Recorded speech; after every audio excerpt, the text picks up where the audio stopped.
Welcome to the hottest movie review on the internet today, the A-List Review.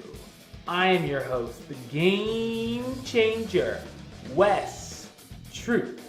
And today I'm here to review a movie that you might have just heard a little bit about. It's this little thing that's out there, a little indie film. I don't really think it needs much of an intro. Ladies and gentlemen, my review of Rogue One, a Star Wars story. Coming up now.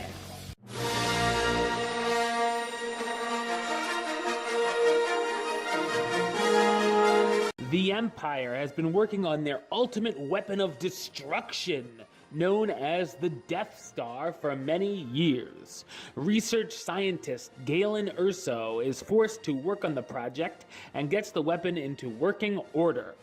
Meanwhile, Jyn, who's Galen's daughter, is recruited by the rebellion and along with a group of unlikely heroes work together to steal the plans for the Death Star and send them back to the Rebel Alliance. So what did I think of Rogue One, a Star Wars story? I thought it's a well-made entry in the Star Wars universe.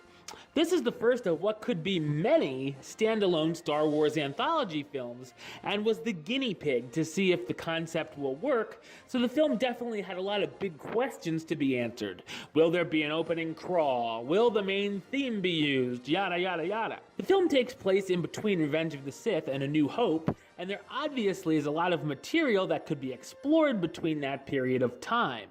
I am a huge Star Wars fan, with the original trilogy being my favorite movies of all time, and while I definitely enjoyed the new film, I did come out a little underwhelmed overall.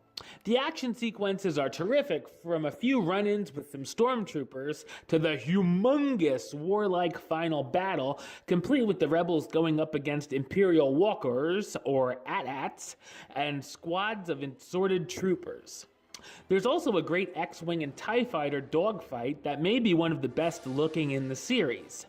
The last 10 minutes of the film and the ending are perfect and couldn't have been done any better if it tried. This brings us to talk about one of the best villains in cinema history, Darth Vader. He obviously does appear in the film, but don't expect this to be a Darth Vader standalone film. He's in possibly 3 to 4 minutes in all, but when he's in it, it's a humongous highlight. One of his scenes is haunting and worth the price of admission alone. It's possibly one of my favorite scenes of all time. I enjoyed the CGI in the film, but there is a character who pops up who we're familiar with and is in quite a good amount of time within the movie that felt jarring at some points and distracted me here and there.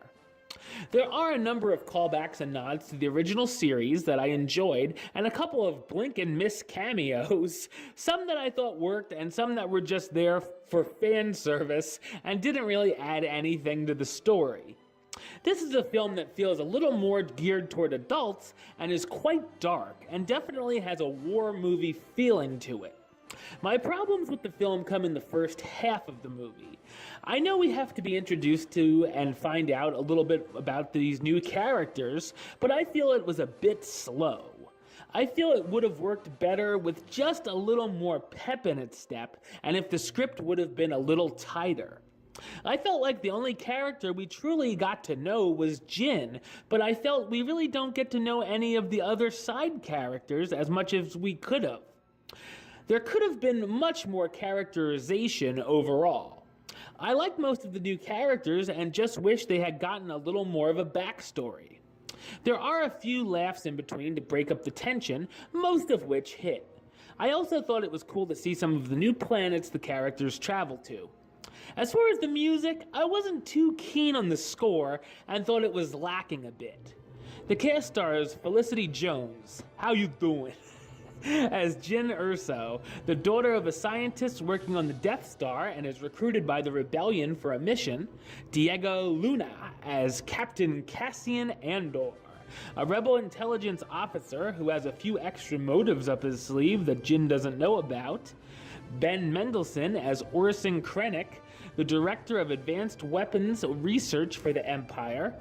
Donnie Yen as Chirrut Imwe, a blind warrior who strongly believes in the Force. Alan Tudyk as K2SO, a rebel-owned Imperial enforcer droid who works with Andor. Jiang Wen as Baze Malbus, a rebel warrior who's friends with Chirrut. Riz Ahmed as Bodhi Rook, an Imperial pilot who defects to the rebels. And Forrest Whitaker as Saw Gerrera, a veteran of the Clone Wars who raises Jyn.